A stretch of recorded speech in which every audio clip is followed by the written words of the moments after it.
Bonjour à tous, bienvenue à cette table ronde sur l'autoconsommation. Donc moi je suis Aude Richard, je suis journaliste spécialisée en énergie. Et donc aujourd'hui on va voir l'autoconsommation sous l'angle sobriété et performance, une équation gagnante.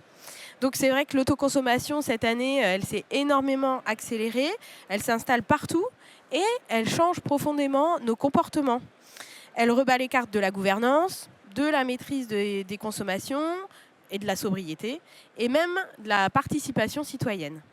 Donc avec cette accélération, plusieurs questions deviennent centrales. Déjà, comment redonner l'énergie dans les mains des habitants? Comment garantir une transparence totale des flux? Comment transformer une solution technique en une véritable transition énergétique? Et comment articuler sobriété, pilotage, inclusion, sans perdre personne en route. Donc c'est ce que nous allons voir avec nos 4 invités. En 3 parties, on va avancer en 3 parties. Donc déjà l'autoconsommation locale, comment ça change notre rapport à l'énergie. Le pilotage pour améliorer cette autoconsommation. Et enfin, les modèles et les impacts sociétaux. Voilà, on va voir comment ça change tous ces modèles. Je ne sais pas si vous pouvez voir, mais voilà, il y a un petit QR code sur le côté qui s'affiche. C'est pour poser vos questions. En fait, vous pouvez le flasher. En zoomant bien, ça marche. Même du fond, normalement, c'est bon. C'est l'application Slido, si vous ne voulez pas flasher, donc S-L-I-D-O. Et vous pouvez poser vos questions. Alors, j'essayerai de les prendre au fil de l'eau, mais sinon, je réserve du temps entre chaque partie et puis à la fin de la conférence. Vous pourrez toujours aussi lever la main plutôt à la fin de la conférence si vous avez des questions aussi à poser à nos intervenants. Donc voilà, et n'hésitez pas, c'est assez interactif. Avant de commencer, je voudrais savoir qui vous êtes. Alors, juste un petit sondage, là pour le coup, pas besoin d'appli, juste les mains levées. Est-ce que dans la salle, il y a des collectivités? Des agents ou des élus locaux? Ok. Des bureaux d'études? Très bien. Des développeurs ou des fournisseurs solaires? Ok. Des étudiants? Des associations? Très bien. Bon, et autres, après, des curieux, on va dire. Hein. Voilà. Les curieux. Merci beaucoup d'être là. Alors, pour commencer cette première partie sur le changement de comportement, sur l'autoconsommation, je voulais juste faire un petit point sur le nombre d'opérations d'autoconsommation qui a doublé en 1 an. Donc, c'est passé quand même à 1300 boucles d'autoconsommation collective, donc comparé aux 8 opérations qu'on avait recensées en 2018. Voilà, vous voyez la marche qu'on a établie. Hein. En octobre 2025, donc, Enedis recensait 14 520 participants.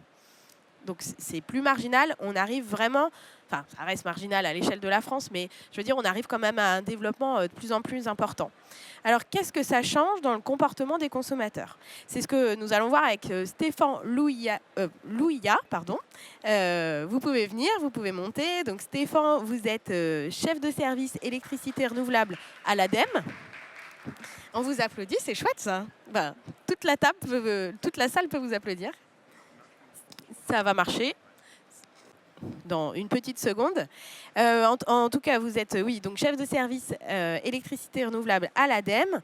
Et donc, l'ADEME qui accompagne tous les politiques électriques de l'État. Et vous avez notamment publié un guide pratique en fait, sur l'autoconsommation collective à destination des collectivités territoriales. Ça fonctionne. Ça fonctionne, ouais, parfait. En fait, vous n'avez pas posé la question, est-ce qu'il y avait des gens de l'ADEME dans la salle? Ah, c'est ça, j'ai oublié. Ben si, on les voit bien au dernier rang, là. En tout cas, vous avez vos supporters. Ouais, j'ai mes supporters. Enfin, en tout cas, je suis ravi qu'ils soient là. Merci, Aude. Bonjour à toutes, bonjour à tous. Peut-être avant de répondre à la question, je voudrais quand même juste profiter de cette tribune pour présenter rapidement l'ADEME, puisque du coup... Vous pensez qu'on ne la connaît pas? En fait, je pense que les gens connaissent ADEME, le terme ADEME, mais ne savent pas exactement quelles sont les missions de l'agence. Or, sur une période où les choses bougent beaucoup, je pense que c'est important de rappeler ce que l'on est, ce que l'on fait. Donc l'ADEME, c'est un opérateur de l'État dont les missions sont définies, discutées sur des périodes de 3 ans à travers des contrats d'objectifs qui sont signés avec principalement les ministères en charge de la transition écologique et le ministère de l'enseignement supérieur et de la recherche. Et du coup, les missions de l'ADEME, elles sont en tant qu'opérateur d'accompagner la France et notamment nos ministères pour l'atteinte des objectifs que l'État s'est donnés. Et notamment en ce qui concerne mes équipes, c'est d'accompagner la France à la réussite des objectifs du déploiement des moyens de production renouvelables électriques en France.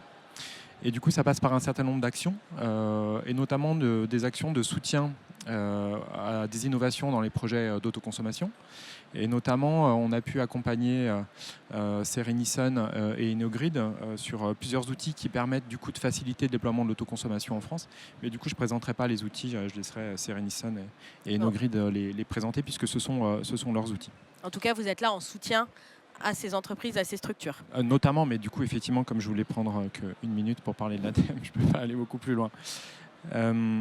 Au niveau des comportements. Oui, alors vous avez évoqué quand même pas mal de chiffres. Et du coup, il y a des chiffres complémentaires que je souhaiterais présenter maintenant, parce que du coup, ça va me permettre d'alimenter la suite relative au comportement et aux questions que vous avez posées. Ce que vous n'avez pas dit, c'est qu'aujourd'hui, les opérations d'autoconsommation collective sont quand même des opérations relativement modestes. Puisque en moyenne, une opération d'autoconsommation collective, c'est 2 producteurs et 10 consommateurs. Donc ça veut dire qu'il reste un gisement très important disponible sur les boucles déjà développées. Donc il y a un vrai travail à aller chercher des nouvelles boucles, évidemment, mais il y a aussi un travail important pour convaincre et mobiliser à l'échelle locale sur les boucles déjà existantes, pour aller chercher des nouveaux consommateurs et puis aussi aller chercher de nouveaux sites, de nouvelles toitures pour continuer à accélérer sur la production. On a des dynamiques qui ne sont pas tout à fait les mêmes en fonction des régions. Du coup, la région Occitanie est très dynamique. L'Hérault en particulier est un des départements très dynamiques. Mais vous n'avez pas évoqué un autre... pu tout évoquer, Stéphane. Ouais, pas tout. Ouais. Mais vous n'avez pas non plus évoqué le fait que l'autoconsommation, c'est avant tout, en volume, des opérations d'autoconsommation individuelle.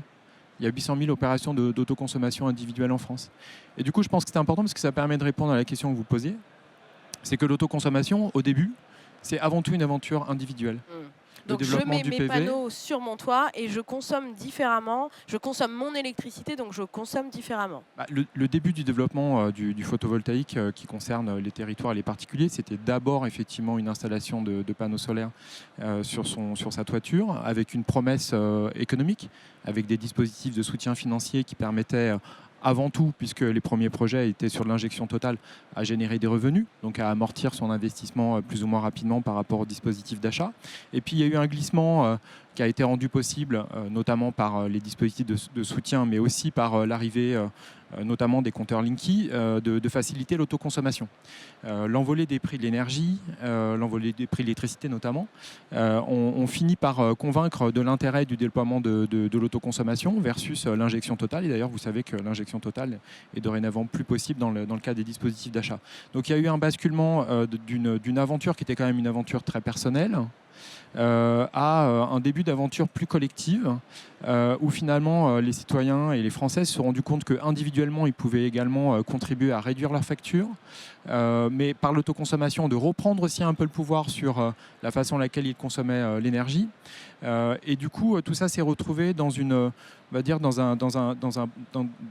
ambiance collective, d'avoir plus envie de reprendre la main, plus envie de reprendre le contrôle sur ce que l'on consomme, la consommation locale.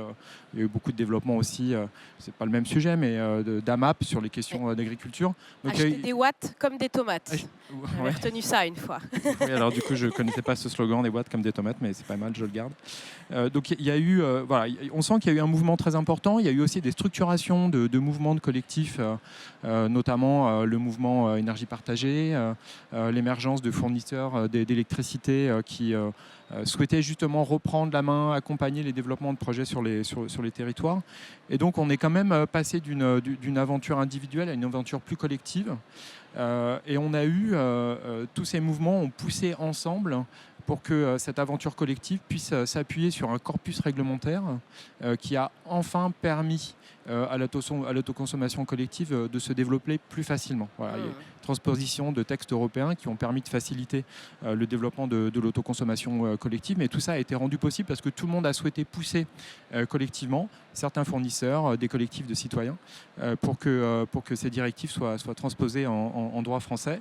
Avec la loi d'accélération pour la production d'énergie renouvelable, on a eu du coup, on va dire, les derniers éléments, décrets arrêtés qui ont permis du coup de cadrer la réglementation. Donc toute cette évolution réglementaire, les outils et surtout l'esprit collectif, ça a accéléré énormément l'autoconsommation collective aussi. Alors, en autoconsommation, j'allais dire aussi bien individuelle que collective, est-ce que vous notez, vous, un changement de comportement des consommateurs? Est-ce qu'on est plus sobre quand on a des panneaux sur le toit ou sur le toit du voisin?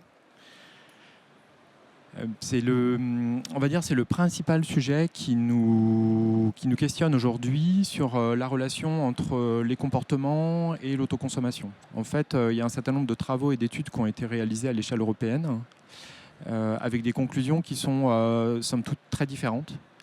Avec des durées aussi d'analyse qui ne sont pas suffisamment longues pour permettre de conclure. Mais on a des travaux qui concluent plutôt sur un effet rebond qui n'est pas lié à une augmentation de la consommation, mais qui est lié à l'acquisition de nouveaux équipements électriques pour le chauffage, la mobilité. Donc, en fait, ce n'est pas forcément une augmentation de la consommation générale, mais c'est des transferts de certains usages vers l'électricité. C'est ça, les effets rebonds, c'est les transferts sur d'autres... Alors l'effet rebond, en réalité, usages. normalement, c'est j'ai un équipement qui me coûte pas cher, donc je vais consommer plus, parce que finalement, ça me coûte pas cher de consommer. Là, c'est un petit peu différent. C'est sans doute par l'acquisition de nouveaux moyens électriques pour le chauffage, la climatisation, la mobilité, qui va entraîner des augmentations de consommation.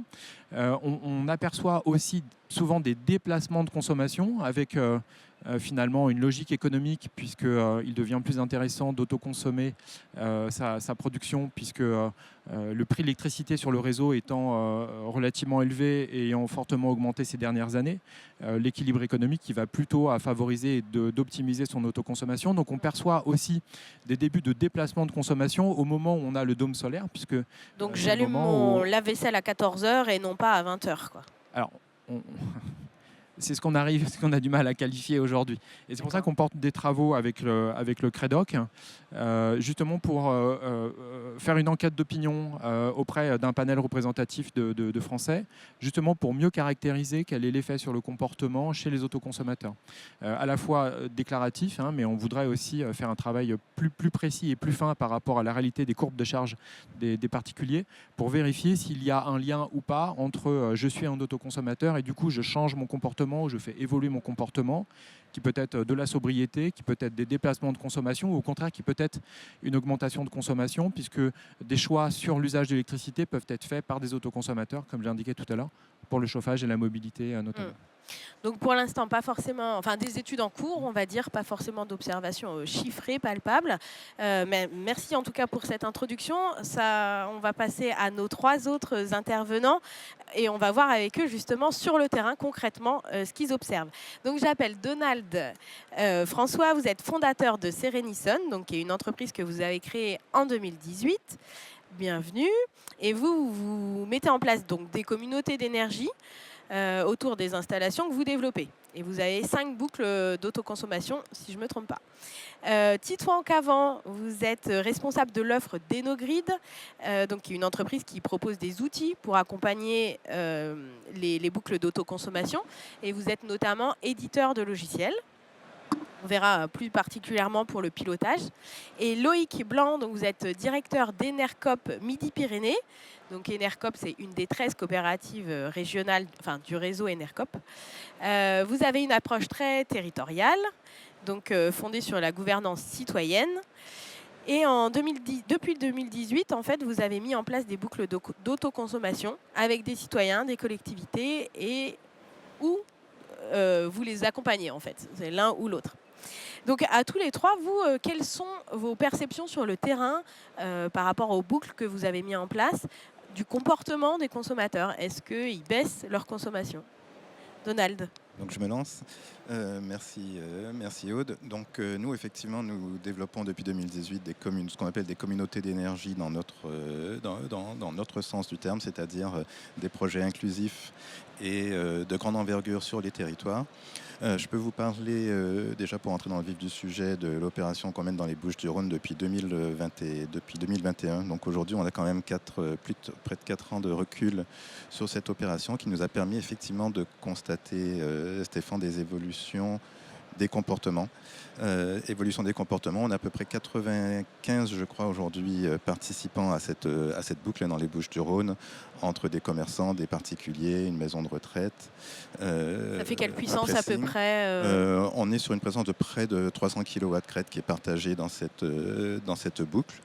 Sur un périmètre de 10 km aujourd'hui parce qu'on a pu obtenir une dérogation par rapport à la densité de la ville concernée. D'accord. Et ce qu'on a constaté, c'est que ces opérations d'autoconsommation collective permettent aux participants de comprendre d'où vient l'énergie, de comprendre les notions de disponibilité d'énergie. Et nous, ce qu'on a pu constater, c'est qu'effectivement, les usages se déplacent.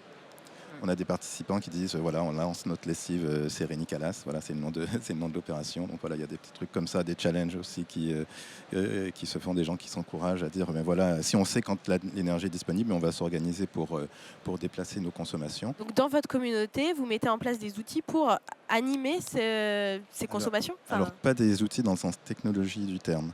On anime la communauté, on a des équipes qui informent, parce qu'on évoque beaucoup dans la pédagogie pour informer effectivement de la disponibilité de l'énergie. On a aussi le recul data pour dire, voilà, les surplus, on les voit plutôt là. Donc, chers participants qui avaient des véhicules électriques, on vous conseille samedi entre 11h et 13h de brancher votre véhicule, ce serait le bon moment. Donc, ce sont des nudges dans le terme technologie. On essaie de pousser les comportements. On ne vient pas encore, pour l'instant, envahir le domicile ou l'entreprise pour y placer des capteurs ou des contrôleurs pour déclencher des consommations. Pas encore. Pas encore. Après, à voir si c'est pertinent. Mais ce qu'on a constaté, donc il y a ces déplacements. On va faire des études pour voir en termes d'augmentation de la consommation. Nous, ce qu'on avait pris comme pari, et je crois qu'il se réalise, c'est qu'un participant, quand il rentre dans cette communauté, il prend mieux conscience effectivement du coût et de la disponibilité et de la notion de gaspillage. Nous, notre pari, c'est que quand un participant hors entreprise, donc là je parle vraiment des résidentiels, entre dans une opération, ils partent d'une base 100, on pense qu'ils vont arriver à une base 90, toutes choses étant égales par ailleurs, hors électrification de la mobilité, par cette juste prise de conscience de quand il faut consommer, et aussi des équipements qui consomment la nuit sans pertinence. Donc aujourd'hui, je n'ai pas encore la statistique à vous donner, mais avec 4 ans de recul, on commence à voir effectivement ces données qui nous permettent de voir l'évolution des courbes de consommation de nos participants. Donc plutôt un transfert et plutôt une faible baisse, mais en tout cas, c'est l'objectif, quoi. Tout à fait. Merci Donald.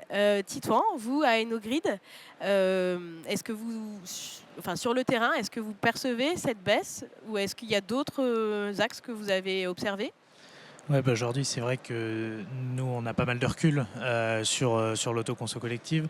On gère sur EnoPower, notre logiciel de gestion, on a 230 ou 240 opérations en gestion. Ça fait 65 mégas et surtout, ça fait 5000 PDL consommateurs. Donc, ça commence à faire un sacré panel quand même de consommateurs.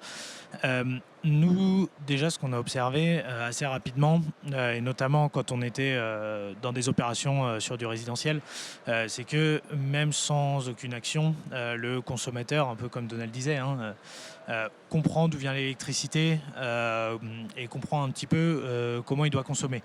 Avant même je parlerai après de projets de R&D qu'on a menés, mais avant même ça, un des premiers projets où on s'en est rendu compte, c'était dans les Landes, à Saint-Vincent-de-Tyrosse, sur du logement social, où on a un des consommateurs qui arrivait à avoir, je crois, 55 ou 60% de taux d'autoproduction. C'est énorme pour un particulier. En fait, on s'est rendu compte qu'il arrivait parfaitement à caler ses consommations sur la production. Donc déjà, sans même rien faire, on se rend compte que d'un point de vue consommateur, il y a une prise de conscience d'où vient l'électricité. Et ça, je pense que c'est fondamental aujourd'hui pour l'intégration des ENR dans le système énergétique français. C'est vraiment fondamental qu'il y ait une adaptation de la consommation.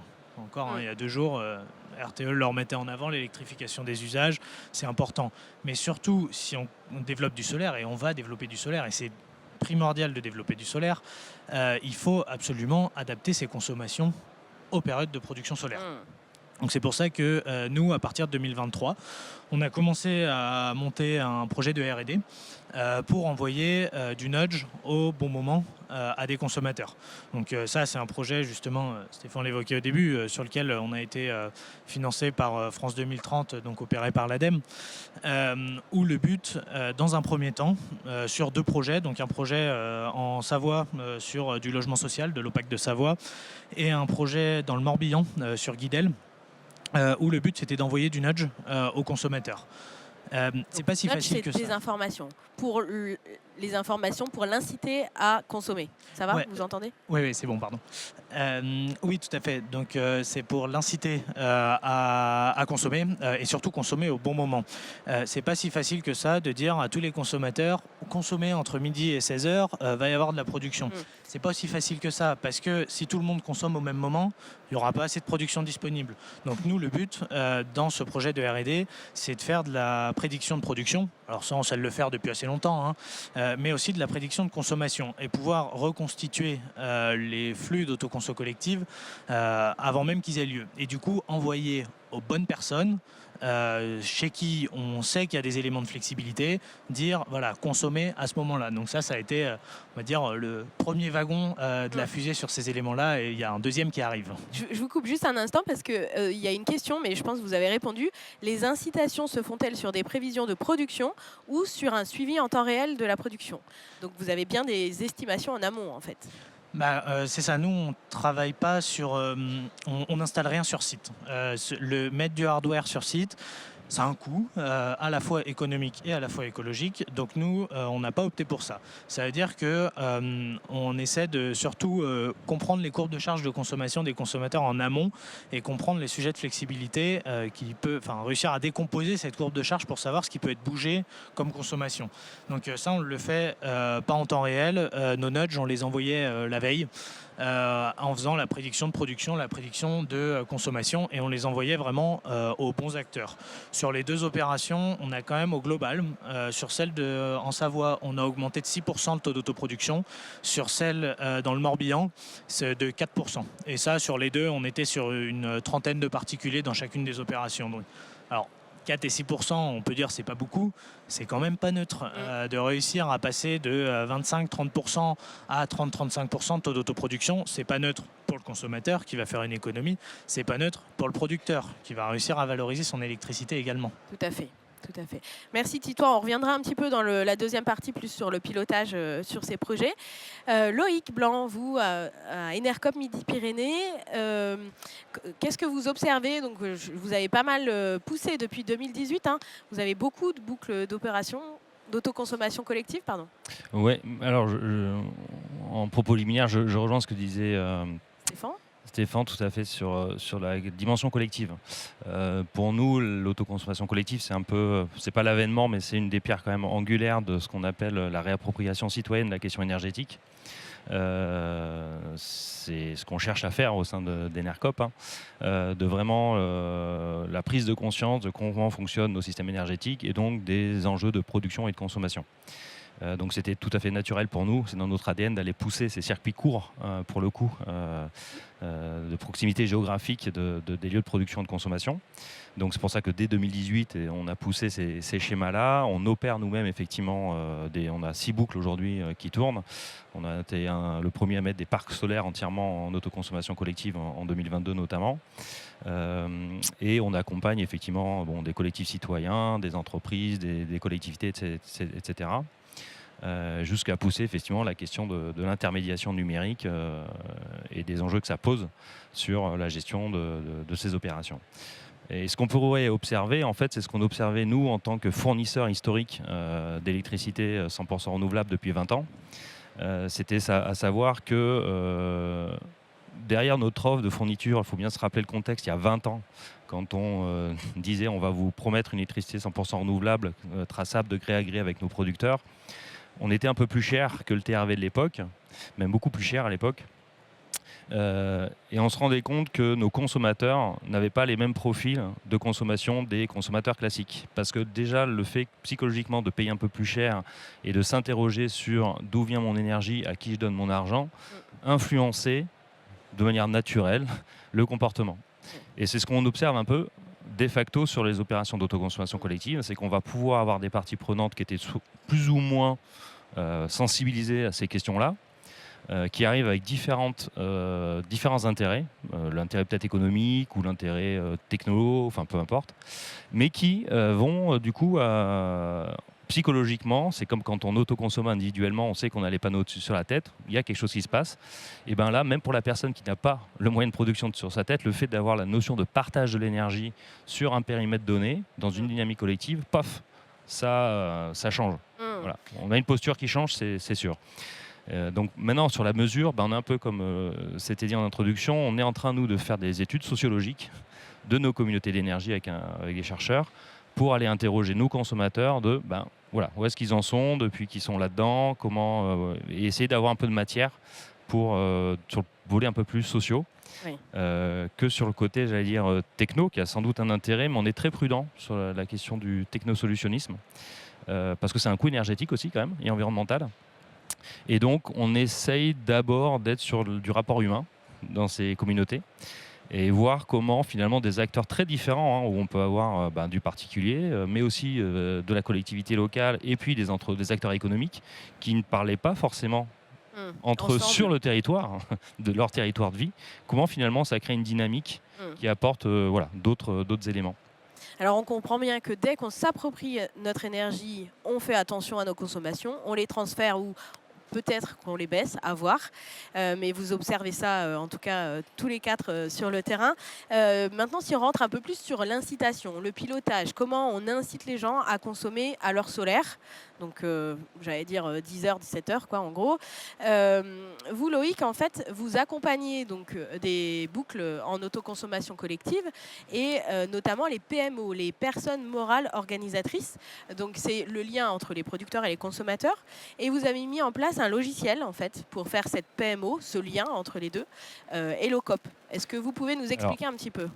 Effectivement, alors Hellocop, on va dire que c'est la partie technique qui va nous faciliter les échanges de tous les flux juridiques, énergétiques, financiers de la communauté. Ça, c'est la partie, j'allais dire, techno qui paraît finalement grâce au compteur Linky, cette intelligence où l'enjeu pour nous était aussi de se dire cette intermédiation numérique qui n'est pas visible, clairement, ou qui n'est jamais adressée d'ailleurs en termes de questions, c'est est-ce que les communautés d'énergie où on dit aux citoyens, quelle que soit leur position, citoyens, collectivités ou entreprises, reprenez la main sur votre énergie en quelque sorte, mais tout se pilote de manière numérique et vous n'avez pas la main sur le numérique, vous êtes tributaire en fait de solutions propriétaires.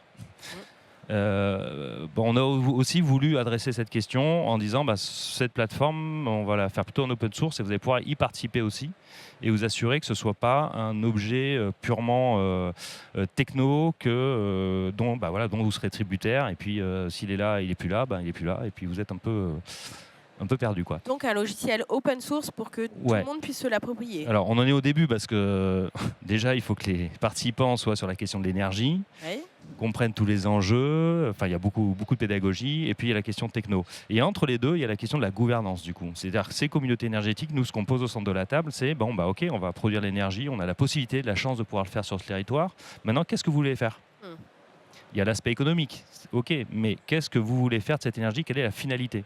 Est-ce qu'il faut d'abord aller distribuer les collectivités locales ? Est-ce qu'il faut d'abord cibler des associations ? Est-ce qu'il faut un tarif différent entre la typologie d'acteurs, etc. Est-ce qu'on peut faire des tarifs différents, justement ? Tout à fait. On peut complètement adresser, faire du don, et puis tarifer plus cher, moins cher, peu importe. Faire pourquoi pas des primes, ceux qui consomment le moins, suivant. Bon, il y a plein de choses possibles. En fait, tout est possible.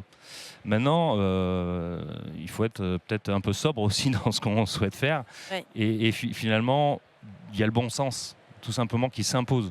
Et quand on met les gens autour de la table, ce qui ressort, c'est ça, c'est le bon sens. Et même l'aspect économique. Et actuellement, où on voit que le marché est très bas et on pourrait se dire ah oui mais l'autoconso du coup c'est plus avantageux, en fait c'est pas ça qui joue.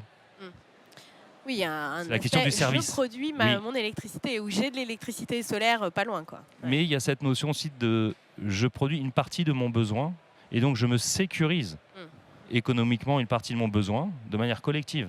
Et donc je suis plus dans une approche service de garantie de prix plus que je cherche le bon prix au bon moment qui va aller faire du yo-yo avec le spot. Parce qu'il y a ça, la dérive, une des dérives de l'autoconso, c'est ça, c'est qu'il y a certains opérateurs qui vont aller faire le yo-yo, donc prendre ce qui pourrait être autoconsommé localement pour aller le valoriser sur le marché spot. Et voilà, il y a des choses comme ça qui apparaissent, qui sont, on libéralise, donc voilà. Ouais. Comme vous pouvez aujourd'hui mettre votre batterie plug and play sans prévenir Enedis et plus personne, et bon voilà, c'est un peu compliqué. Donc voilà, il y a ces enjeux-là aussi qu'il faut adresser. Ouais, je comprends. Merci Loïc. Titouan Cavant, donc on a vu un petit peu sur le pilotage tout à l'heure avec vos deux projets. Donc c'est Enoflex, c'est ça, 4 à 6% de consommation en moins. Est-ce que vous, dans le pilotage, qu'est-ce que vous proposez comme logiciel, parce que vous êtes éditeur de logiciels, comment vous aidez, j'allais dire, numériquement les consommateurs et les producteurs? Ouais, alors c'est 4 à 6% de taux d'autoproduction en plus. Ça veut dire que c'est de la consommation au bon moment. Ouais. Nous, ce qu'on propose, c'est une suite logicielle qui va vraiment de la phase d'étude jusqu'à la phase d'exploitation. Et sur cette partie exploitation, on a un outil qui s'appelle EnnoPower, où le but, c'est vraiment d'autonomiser complètement les PMO dans la gestion de leur autoconsommation collective. Bon, qu'on soit bien clair, vous êtes concurrents. EnnoPower et Elocop. On est sur le même marché. C'est deux solutions concurrentes, il n'y a absolument pas de problème là-dessus. Mais effectivement, le but d'EnnoPower, c'est vraiment d'autonomiser les PMO dans la gestion de leur autoconso collective, d'outiller les producteurs dans toute la partie facturation, d'automatiser toute la gestion des clés de répartition. Donc voilà, cet aspect gestion, mais c'est également des interfaces pour chacun des consommateurs. Et les interfaces pour les consommateurs, par rapport au sujet sur lequel on est en train de parler, c'est primordial. On ne peut pas dire à des consommateurs vous avez de l'électricité à certains moments, parce que c'est ça, l'autoconso collective, on va avoir de l'électricité disponible à certains moments, le reste c'est le fournisseur de compléments. On ne peut pas dire ça sans leur mettre une interface et des informations qu'ils vont pouvoir avoir. Comment on fait alors pour les inciter? Est-ce que c'est simplement les interfaces? Est-ce que c'est le prix? Il y a une question sur est-ce qu'on peut faire un prix variable pour inciter les consommateurs? Est-ce que c'est facile à mettre en place? Alors pour inciter les consommateurs, déjà il y a le premier sujet, c'est la partie recrutement de consommateurs. Donc déjà c'est convaincre un consommateur de rentrer dans son opération d'autoconso collective. Alors par rapport à ça, il y a quand même un outil qui a été mis en place avec Enogreen et l'ADEME. Il y a une carte de France avec tous les projets collectifs qui est disponible. Ouais, alors pas tous les projets, on essaye d'avoir le maximum de projets en tout cas. Mais effectivement, donc on a créé cet outil déjà pour rendre visible des projets d'autoconso collective, pour autonomiser des producteurs aussi dans l'industrialisation de tout l'aspect contractualisation avec des consommateurs. Donc il y a cet aspect technologique où en fait, pour passer à l'échelle et pour industrialiser, on ne peut pas s'en passer. Après, je rejoins tout à fait Loïc sur le sujet, c'est que les solutions techniques ne suffisent pas. Pour convaincre un consommateur de rentrer dans une autoconso collective, on ne peut pas juste lui dire aujourd'hui, voilà, il y a un site internet et puis ça suffit et puis lis dessus. Non, il faut aller sur le terrain, il faut aller rencontrer les gens. Enfin, il faut bien se rendre compte qu'aujourd'hui en France, 80% des consommateurs, enfin des PDL, sont encore chez EDF. C'est quand même énorme, alors que le marché est libéralisé depuis longtemps. Donc l'autoconso collective, encore quelque chose de nouveau. Donc ça veut dire qu'il faut en parler avec les gens, il faut faire connaître le sujet. Après, pour les convaincre, alors oui, à un moment, 2022, 2023, 2024, c'était facile. On arrivait, on disait, mais il n'y a pas de problème, moi je vais vendre moitié moins cher que le fournisseur. Enfin, c'est facile. C'est du court-termiste, clairement. Pour faire du long terme, et ce dont on a de plus en plus besoin, surtout avec l'aide des subventions étatiques, il va falloir construire des modèles dans le temps sur l'autoconso collective. Sur ce sujet-là, c'est surtout la stabilité du prix qui est très très importante. C'est ça qu'on va venir vendre à un consommateur, qu'il soit particulier ou qu'il soit professionnel. Donc ça, c'est la première fusée déjà, c'est embarquer quelqu'un dans son projet. Maintenant, une fois que je l'ai embarqué dans mon projet, Donc je l'ai déjà évoqué, il faut réussir à faire comprendre un petit peu quand est-ce que ce consommateur doit consommer. Donc déjà, bon, on a une interface, on envoie du nudge, ça veut dire qu'on envoie des mails en disant à quel moment, des mails ou du SMS, en disant à quel moment consommer. Et puis il y a un troisième aspect, ça c'est justement la deuxième brique de notre R&D qu'on a lancé cette année et puis qu'on va continuer là dans les années à venir, c'est de se dire... alors sur cet aspect R&D, on embauche chez le particulier, mais on pourrait très bien le faire chez le professionnel aussi. C'est de se dire, il y a déjà pas mal de domotique qui existent dans les logements. Nous, on n'installe rien en plus sur site, mais par contre, il y a de la domotique qui permet déjà de piloter des usages de manière automatique. Parce que c'est bien de dire aux gens, mais les gens ne sont pas toujours chez eux pour lancer la bonne chose au bon moment. Donc c'est de se dire, si on sait, nous, échanger nos grids avec ces opérateurs, donc tous ces EMS qui sont dans les... Donc c'est qui, par exemple ? Dans les logements. Là, par exemple, on travaille avec Voltalis sur le sujet. On est en train aussi de voir pour travailler avec des opérateurs de bornes de recharge. Donc nous, on a la capacité de savoir à quel moment ils font consommer.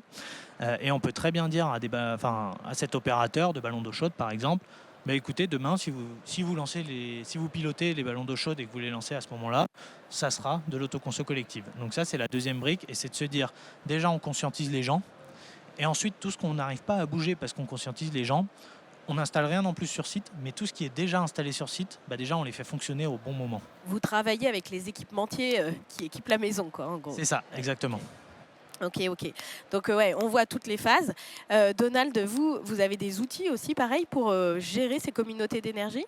Nous, on a effectivement des outils pour gérer ces communautés d'énergie, avec la distinction que nous ne sommes pas éditeurs de logiciels. Serenison, nous sommes, j'aime nous qualifier comme les géniteurs, développeurs et opérateurs de ces communautés d'énergie. Nous avons des équipes qui, sur l'ensemble du cycle de création et de développement de ces opérations, œuvrent à effectivement recruter des consommateurs, à piloter la production, piloter la consommation, gérer les répartitions. Donc on développe des outils qui sont au service pour l'instant de nos équipes, et nos clients, entre guillemets, profitent de ces outils via nos équipes de gestion des opérations.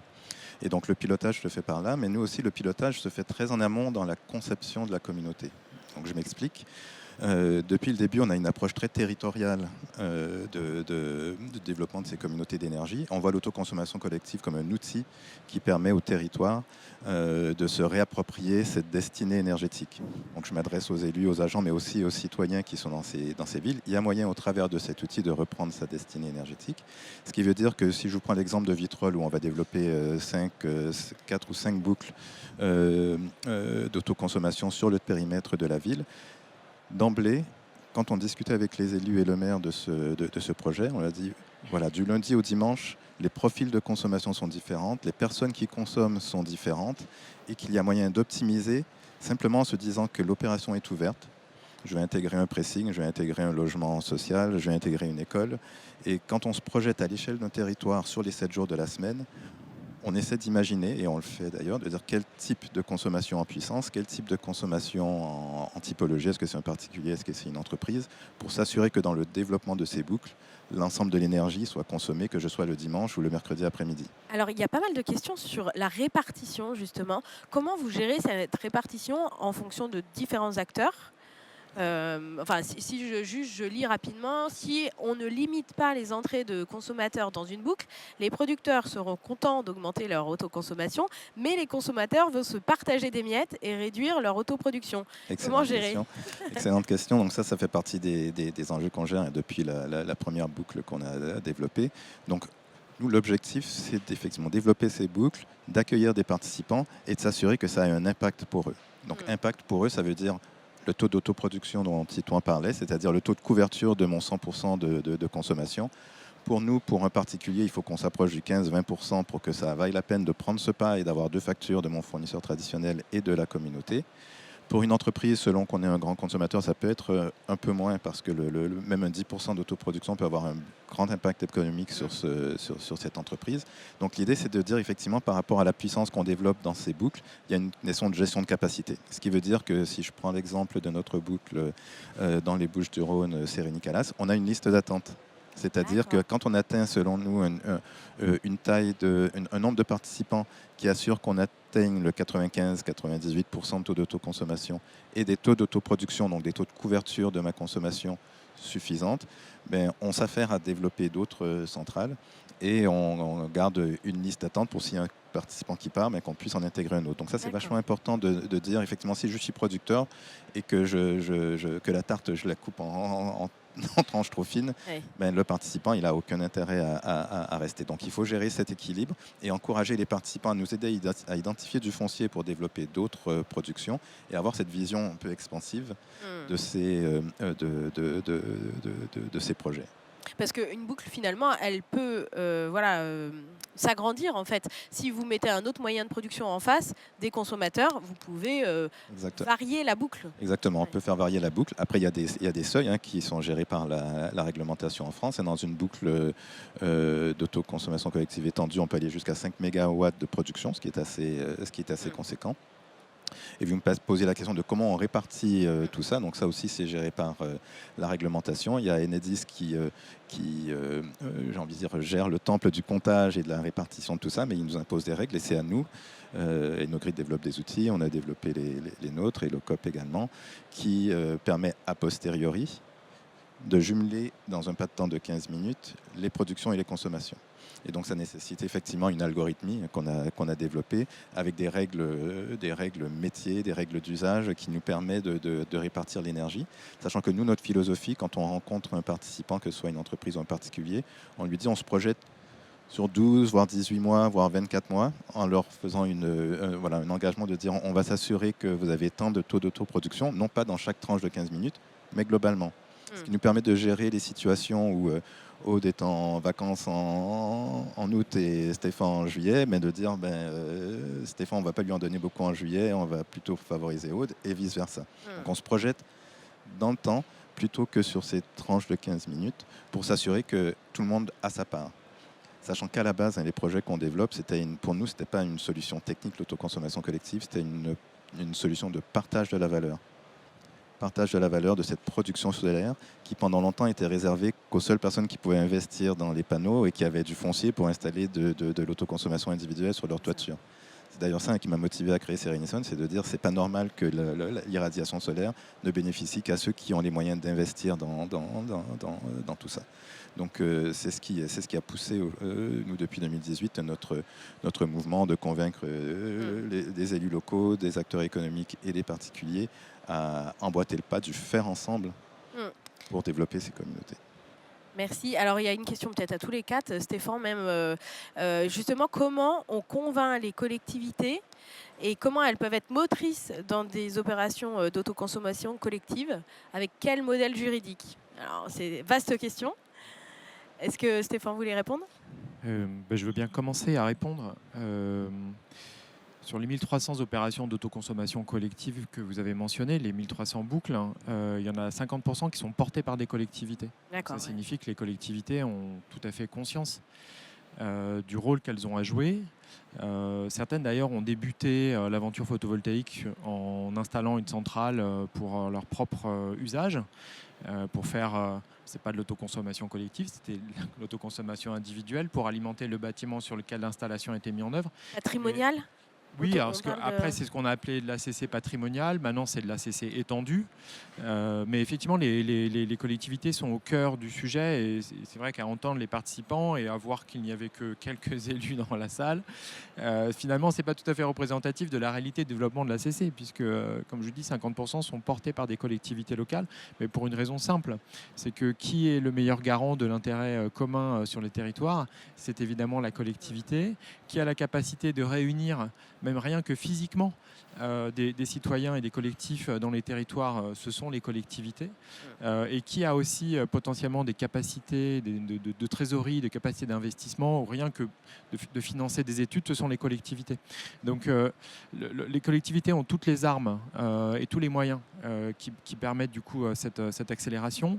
Maintenant, il faut arriver aussi à capitaliser sur les 1300 boucles locales, c'est ce que j'évoquais au début, c'est ce que Donald indiquait, c'est-à-dire que ces 1300 boucles locales, il va falloir les faire fructifier parce qu'on va attirer des nouveaux consommateurs qui vont se dire bah, tiens, mon voisin, il bénéficie d'une partie d'électricité qui est produite localement, pourquoi pas moi? Moi aussi, ça me tenterait, pas que pour des questions économiques, mais pour des questions de participer à la vie locale et à la démocratie locale.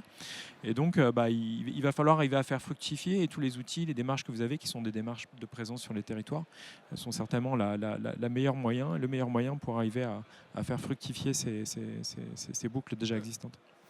C'est vrai que, comme disait Stéphane, les collectivités sont quand même au cœur de l'autoconso collective, même si ça représente...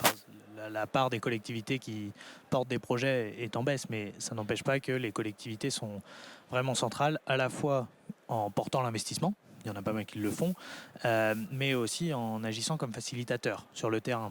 Nous, on travaille aussi avec des développeurs de projets. Ouais, il y a un petit peu de bruit. Ah, c'est le micro, il ne faut pas que vous touchiez en bas, en fait, Titouan. Il faut mieux le tenir en haut. Ok, voilà. Ça marche. Oui, du coup, les collectivités agissent aussi en facilitatrices sur le terrain, y compris pour des développeurs privés qui viennent développer des boucles d'autoconso collective. Les collectivités sont présentes, peuvent toucher les citoyens, peuvent toucher les entreprises, peuvent aider à faire des réunions d'information publique. En fait, c'est des super relais locaux pour les producteurs qui arrivent sur les territoires. Donc voilà, les collectivités restent quand même centrales. Mais clairement, au niveau juridique, une collectivité ne peut pas être PMO, par exemple. Si, sur des opérations patrimoniales, il n'y a absolument pas de problème. Oui, pas en autoconsommation collective, mais en patrimoniale. Ouais. En opération patrimoniale, ça veut dire une collectivité uniquement sur ses bâtiments. Dès qu'on va ouvrir le projet, effectivement, il va falloir réfléchir à la PMO, ce qu'on va avoir. Des collectivités qui l'ont fait, ça arrive souvent qu'elles commencent en patrimonial et qu'elles ouvrent derrière. Par exemple, dans le Grand Est, Saint-Julien-les-Villas, à côté de Troyes, Dain-sur-Meuse, c'est des collectivités qui ont commencé d'abord sur leur patrimoine et qui ont ouvert à d'autres derrière. Et à ce moment-là, on réfléchit PMO. On arrive très souvent sur une association. C'est simple c'est plus tellement un sujet aujourd'hui de monter une PMO. Je pense que c'est assez maîtrisé par tous les acteurs. Ça fait plus peur. C'est pour ça que nous, par exemple, on a de suite, avec nos statuts de société coopérative d'intérêt collectif, dans lequel on a déjà dans nos parties prenantes, c'est-à-dire au capital et à la gouvernance des collectivités locales, on a de suite joué le rôle de PMO délégué. Proposer service, le temps qu'il y ait une acculturation, parce qu'il faut bien, ce qui était dit, on en est encore à l'émergence, il y a encore beaucoup à faire. Et moi je cite souvent le petit exemple de la commune de Happy dans les Pyrénées, en Ariège, c'est 25 habitants et qui a monté une opération d'autoconsommation collective. C'est-à-dire que c'est effectivement la commune qui porte l'investissement et qui revend l'énergie à ses administrés. Et c'est un tout petit village en montagne, donc on voit vraiment qu'il y a de l'appétence dans toutes les typologies possibles. Maintenant, le rôle des collectivités est dans un contexte là où on voit que tous les développeurs ou les producteurs cherchent des nouveaux débouchés par rapport à l'instabilité, valorisation de l'énergie, les prix négatifs aussi du solaire, etc. Elles sont là pour faciliter, mais elles sont là aussi pour regarder la maîtrise finalement, parce que je rappelle que les collectivités locales sont quand même, à travers leurs élus locaux, les garants de l'aménagement du territoire et de l'équilibre des territoires. Donc oui, il faut s'appuyer sur les collectivités, mais il faut aussi laisser aux collectivités leur mot à dire et aussi leur vision de comment elles souhaitent partager cette énergie, la produire et qui doit faire quoi.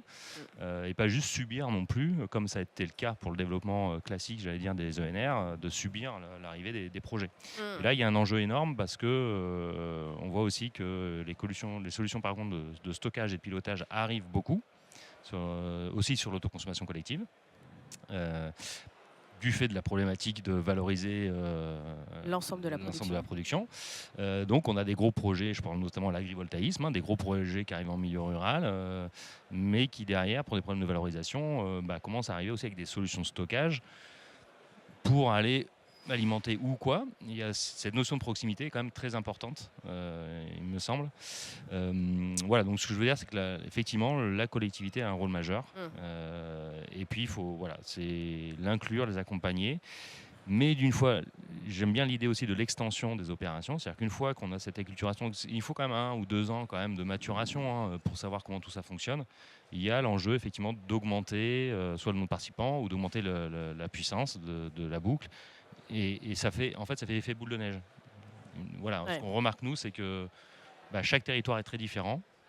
Et une fois que c'est installé, la dynamique prend ou prend pas. Des fois, on ne sait pas pourquoi, ça bloque. C'est comme ça. Il faut une première, il faut Oui. en faire une fois et puis après c'est plus simple. Ouais. Donald ? Oui, sur ce sujet du montage de ces opérations et l'aspect juridique, si je reprends l'exemple de notre énergie Vitrolles, on a innové juridiquement parce qu'on est en France la première concession de communauté d'énergie de ce type en autoconsommation collective avec les boucles que vous voyez là. On équipe 25 bâtiments municipaux et ce que le modèle concessif a permis, c'était la possibilité de la collectivité de mettre à disposition de notre énergie Vitrolles, qui est une SAS, qui est la PMO de cette opération, de mettre à disposition le foncier, que notre énergie Vitrolles s'occupe de l'équipement de ces écoles, de ces bâtiments municipaux, et même prennent à sa charge la rénovation énergétique des écoles. Donc cet été, on a fait un blitz pendant les vacances pour rénover 8 écoles. Il y en avait à peu près pour 1,5 million de rénovation d'étanchéité et d'isolation, ce qui a permis d'ailleurs de mettre un isolant plus favorable, qui va amener des économies en termes de chauffage et de refroidissement de ces lieux. Et avec ce collectif du faire ensemble, parce que la ville de Vitrolles est partie prenante de cette SAS. Elle peut être minoritaire dans une société privée. Et donc la ville de Vitrolles est minoritaire à nos côtés et le gros de l'investissement est porté par Cerenison et notre partenaire Wateos, dans ce cas avec qui nous avons répondu à cet appel à concession. Et ce qui va permettre d'exploiter pendant 32 ans, pour être très précis, cette production et surtout le partage de cette énergie, non pas qu'avec les acteurs publics, mais également avec les entreprises et les particuliers. Si la ville avait fait toute seule, elle aurait pu effectivement en mode patrimonial alimenter ces bâtiments. Mais là, dès le début, les élus et le maire de Vitrolles, M. Loïc Gachon, avaient vu l'intérêt de ça. Ce n'était pas que pour l'économie des bâtiments municipaux, mais comment amener une énergie verte locale à tarif maîtrisé à tous ses concitoyens. Voilà. D'ailleurs, Vitrolles avait une opération patrimoniale et ouvre avec vous justement, ce que je disais, des collectivités qui commencent et après qui ouvrent vers d'autres acteurs. C'est exactement ce que vous avez fait, ce que vous faites sur Vitrolles. Absolument. Et Donald, ça répond tout à fait à une des questions qui est les collectivités n'ont pas toujours les moyens de financer la solarisation de leurs bâtiments. Comment les aider ? Donc on voit à travers votre exemple que c'est vous qui portez le projet en tout cas. C'est exactement ça. Et c'est dans l'optique, si on sort effectivement de ces purs aspects budgétaires, c'est-à-dire comment convaincre les acteurs de notre territoire de faire ensemble. Le plus compliqué, si je vous donne un peu l'histoire des 5 ans de Cerenison, j'ai rencontré beaucoup d'élus. Effectivement, certains élus avaient le prisme de dire l'intérêt général, ce n'est pas un acteur privé qui va le porter, donc je suis méfiant. Donc on rame pour dire non, l'intérêt général, il est porté d'ailleurs par tout le monde. Après, il faut s'assurer dans les garde-fous, dans la gouvernance, dans l'organisation de ces initiatives, que ce soit bien orienté. Et le partage de valeur, il passe par le faire ensemble. Les moyens effectivement d'investir, les moyens de partager cette énergie verte et locale. Et surtout, ce que les élus de Vitrolles avaient compris, c'est que beaucoup de leurs élus ne sont pas propriétaires fonciers, n'ont pas les moyens d'investir dans du solaire parce qu'ils n'ont pas de toiture qui leur appartient. Et il a tout de suite compris l'intérêt de faire ces projets ensemble pour amener ces électrons verts locaux à des personnes qui n'auraient jamais eu accès au solaire auparavant. Et je pense que l'innovation, elle est vraiment là. L'outil d'autoconsommation collective le permet. Et ça, c'est un message que j'aimerais aussi porter à l'Assemblée nationale et au Sénat ces jours-ci pour qu'ils comprennent que ces initiatives de décentralisation, parce que c'est de ça qu'on parle, décentralisation dans les territoires de la production d'énergie et de la production d'électricité notamment, ce n'est que bon pour tout le monde. Très bien. Merci beaucoup, Donald. Je vois l'heure qui tourne et j'aurais voulu qu'on parle un petit peu, Stéphane, de ces AMEP et de ces dons d'électrons qui se montent à droite à gauche comme un nouveau modèle social. Est-ce que vous pouvez nous expliquer rapidement ? Et puis Loïc aussi avec le 1% solidarité. Voilà, on arrive avec l'autoconsommation collective à faire plus de social finalement. Alors effectivement, vous avez inventé un nouveau mot, la solidarisation. Sans le faire exprès. Ouais, sans le faire exprès. Et en fait, ça fait partie de tous ces éléments que l'autoconsommation permet d'embarquer. C'est-à-dire qu'il y a quand même beaucoup de choses positives. Les questions de la proximité, d'une aventure ensemble, de l'empowerment autour du sujet de quel avenir énergétique on veut sur notre territoire, en l'ancrant réellement. Et effectivement, parmi les bénéfices, il y a aussi ceux de la solidarité que l'autoconsommation peut permettre. Alors, ça a été déjà très très bien évoqué et présenté sur le fait que ces électrons verts ils doivent bénéficier à tout le monde, y compris ceux qui ne sont pas propriétaires ou ceux qui n'ont pas de foncier. Mais ça peut aussi bénéficier à ceux qui n'ont pas les moyens et qui ont aussi parfois des difficultés à payer leur facture énergétique.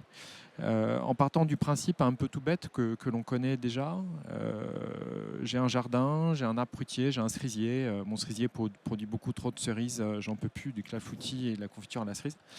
Il y a une partie qui va être mangée par les merles, et c'est une très bonne idée d'ailleurs que les merles puissent manger les cerises, mais souvent il y en a tellement que je ne sais pas quoi en faire, et ben, je vais les donner à mes voisins. Parce que mes voisins, je les aime bien, et parce que plutôt qu'en faire les perdre, ces cerises, je vais les donner à mes voisins. Et les électrons, ça peut être pareil. C'est-à-dire que j'en ai trop, je peux en vendre une partie et puis amortir mon investissement, mais finalement, si j'ai choisi de mettre une centrale PV sur mon toit, c'est pas forcément que pour des questions économiques.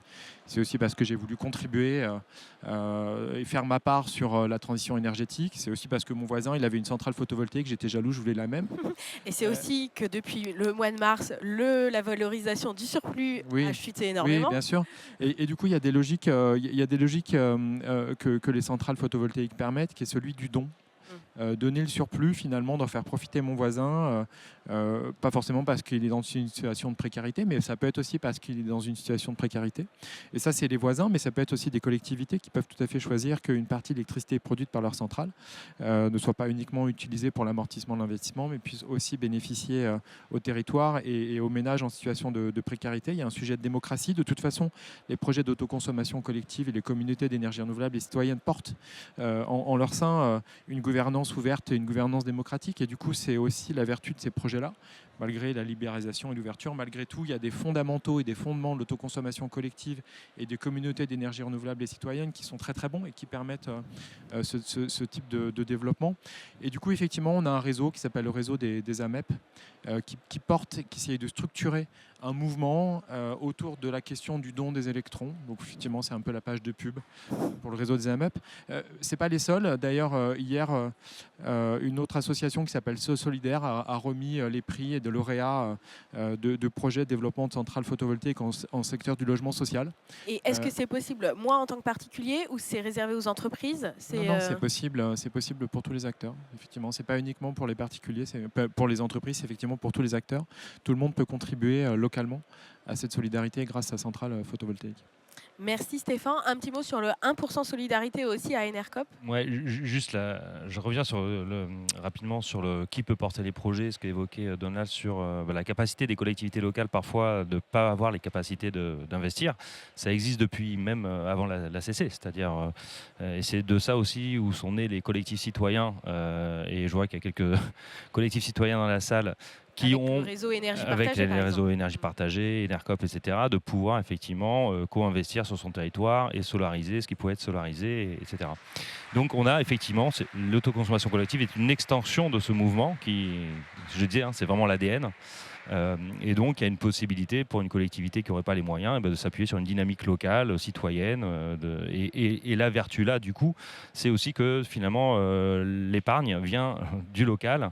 Donc, c'est un investissement local avec des retombées économiques locales. Et donc, ça, si on revient sur la question économique, c'est quand même hyper important de refaire cette boucle-là. Ça, c'était le premier point. Sur la question de la solidarité, c'est pareil. C'était adressé avant la CC. C'était aussi de se dire, OK, on se réunit, on est en capacité de produire. Maintenant, il y a toujours des laissés pour compte. Il y a la question de cette précarité énergétique. Donc, effectivement, Enercop a facilité la création du fonds de dotation énergie solidaire. Et on a créé, il y a 3 ans maintenant, Énergie solidaire Occitanie. Et donc, l'idée, c'était effectivement de récupérer cette valeur des ENR pour la redistribuer à des acteurs concrètement sur le territoire pour aider les ménages en situation de précarité énergétique. Et nous, l'idée qu'on avait, c'est de dire, oui, le 1% solidaire, c'est de se dire, comment on donne 1% de notre production, finalement, à ce fonds de dotation. Donc, c'était symboliquement. Et puis, on a vu que ça s'est concrétisé même dans les AMEP, où là, il y a eu carrément de se dire, on offre totalement la production à nos voisins. Et nous, on a des opérations où les collectivités locales se disent, finalement, on va être productrice, on va autoconsommer pour nos bâtiments, mais on va donner aussi à nos administrés, tout simplement. Pourquoi pas l'énergie qui sera produite sur l'ensemble du territoire. C'est des choses qui commencent à arriver aussi. Donc on est vraiment là sur... ça peut être un outil d'attractivité, ça peut être un outil de solidarité. Donc c'est... On voit qu'il y a Voilà. encore des modèles à Ouais, construire, quoi. il y a plein de modèles à construire et c'est vraiment une réappropriation, une accélération, mais on reste encore là aussi sur une toute petite échelle. C'était rappelé. Voilà, la majorité des gens sont encore sur un tarif régulé de EDF. 80% Voilà. d'EDF. Sans trop se poser de questions. Dis-toi en très très rapide. Oui, sur l'impact social de l'autoconso collective aussi, nous, il y a eu une vraie reconnaissance sur le sujet. Alors, via nos actions, on travaille avec les AMEP, on travaille avec les bailleurs sociaux. Cette année, on a eu une agrémentation ESUS, donc entreprise solidaire d'utilité sociale. On travaille que sur l'autoconso collective. Donc, c'est aussi une reconnaissance de l'impact social de l'autoconsommation collective en France. Merci beaucoup à tous les quatre. Avant de conclure, j'aurais voulu faire un petit temps d'échange. Alors, si vous avez des questions, n'hésitez pas à lever la main. Très bien. Hélène, derrière, est-ce que vous pouvez emmener un micro ? On vous apporte un micro, monsieur. Pendant ce temps-là, j'en prends une qui est là. Quelle est la durée d'engagement pour les consommateurs d'une opération ACC ? Faut-il être nécessairement actionnaire de l'opération pour consommer ? Tout le monde peut répondre, je pense, mais Donald, allez-y. Alors, on n'est pas obligé d'être actionnaire pour consommer. D'ailleurs, ça, c'était notre premier leitmotiv, c'était que cette barrière à l'investissement ne soit pas une imposition. Pour un consommateur particulier, il est protégé par le code de la consommation, donc il n'y a pas de durée d'engagement, il peut partir rapidement. Quand on transige avec une entreprise, on peut avoir des contrats sur 2 ans, 3 ans, 5 ans de plus long terme. Merci Donald. Je faisais signe à Louane, la personne est là, s'il vous plaît. Voilà. Est-ce que vous pouvez vous présenter et nous dire votre question, s'il vous plaît ? Oui, bonjour. Georges Bézinguet, installateur dans le 46. Je fais de l'autoconsommation depuis quelques années. Merci aux 4 intervenants. Reste un peu sur ma faim sur l'aspect sobriété qui devrait pour moi redevenir central dans les opérations d'autoconsommation individuelle et collective. Alors, on a vu que c'était en cours, je crois. Mais Oui. Mais je suis complètement d'accord avec vous et Stéphane le sera encore plus. Ce qu'il faut voir, moi comme je l'indiquais, on constate une meilleure maîtrise de l'énergie dans ces opérations. Ce qu'il faut avoir en tête, c'est vrai qu'on reste sur notre fin, mais on est sur un mouvement de fond. Et je pense qu'il faut encourager plutôt que de stresser le système. Quand on regarde l'électrification des usages, on se projette sur 10, 15, 20 ans. Et je crois que les comportements vont aller dans ce sens. Mais je suis complètement en phase avec vous. Je crois qu'il faut juste être un peu plus patient pour voir les consommations, effectivement, voir si cette notion de proximité de la production permet aux usagers d'être un peu plus frugaux. Ouais. Ouais, je rejoins tout à fait ce que vient de dire Donald. Il y a une certaine pression de maîtrise des consommations, sobriété, même des injonctions, souvent d'ailleurs aux individus, consommateurs, aux simples citoyens, alors que les enjeux sont plutôt quand même situés sur les grands consommateurs, déjà. Et voilà, on est sur un temps d'apprentissage et il y a une montée en puissance. Et ce que je peux juste remarquer, c'est que cette notion, elle est de facto intégrée dans les opérations. C'est pas quelque chose qui vient après, c'est déjà pensé avec ça et d'essayer de trouver les outils pour accompagner et dérouler. Et voilà, là, on n'a pas encore assez de recul, mais on y arrive. on est sur les prémices. Et puis la sobriété, c'est un pilier pour un futur soutenable d'un point de vue énergétique. Complètement d'accord avec ça. Là, par contre, à court et moyen terme, on a aussi un autre problème qui est vraiment l'électrification des usages. Ce que disait Stéphane au début, c'est intéressant de se dire que, ok, il y a peut-être une augmentation du vecteur élec, mais faut regarder dans sa globalité si on vient mettre de l'élec à la place du gaz ou du fuel ou d'autres vecteurs énergétiques, c'est déjà gagné. C'est déjà un premier pas qui est gagné. Et après, évidemment, l'aspect sobriété, on continue à travailler dessus. Mais l'aspect électrification et flexibilité, il ne faut absolument pas les oublier. Moi, je suis entièrement d'accord et j'aurais pas dit beaucoup mieux. On est quand même passé en 2022 d'une sobriété subie parce qu'on avait, vous le savez, un certain nombre de nos actifs de production qui étaient à l'arrêt. Mais ça a quand même cranté chez les consommateurs un certain nombre de changements de comportement. Et on le voit de manière très nette, notamment dans son bilan prévisionnel que RTE nous a livré hier. Les trajectoires d'évolution de la consommation sont quand même très plates. Elles ont fortement diminué, mais elles ne redécollent pas. Le sujet, ne nous trompons pas, c'est que 60% de la consommation d'énergie en France, c'est de l'énergie fossile. Et le premier sujet que l'on a, c'est d'électrifier les usages qui, aujourd'hui, est relativement abondante parce que notre parc ancien est redevenu puissant, mais aussi parce qu'on n'a pas arrêté d'accompagner le déploiement des moyens de production renouvelables. Donc la sobriété viendra, je pense qu'elle est déjà ancrée. Pas forcément sur des aspects de bonne prise de conscience des problématiques environnementales, mais d'augmentation très forte du prix de l'électricité, qui entre 2021, 2022, 2023 a forcé de la sobriété subie, mais il y a des choses qui ont quand même cranté. La réalité, c'est que l'électrification des usages, elle embarque aussi souvent de l'efficacité énergétique, puisque un moteur électrique est plus efficace qu'un moteur thermique, parce qu'une pompe à chaleur est plus efficace qu'une chaudière gaz. Donc la sobriété est essentielle, mais l'efficacité que permet d'embarquer l'électrification des usages doit aussi être considérée dans quelle évolution énergétique on veut pour la France. Mais effectivement, je ne peux pas dire le contraire, et ça fait longtemps maintenant que je travaille dans le domaine de l'énergie, et j'ai toujours insisté, l'ADEME insiste toujours pour mettre la sobriété en haut. En haut de la priorisation, en haut des stratégies énergétiques. Mais le sujet d'aujourd'hui, c'est comment on électrifie, comment on profite de l'abondance de la production énergétique, et notamment du dôme solaire, pour accélérer et accompagner l'électrification des usages.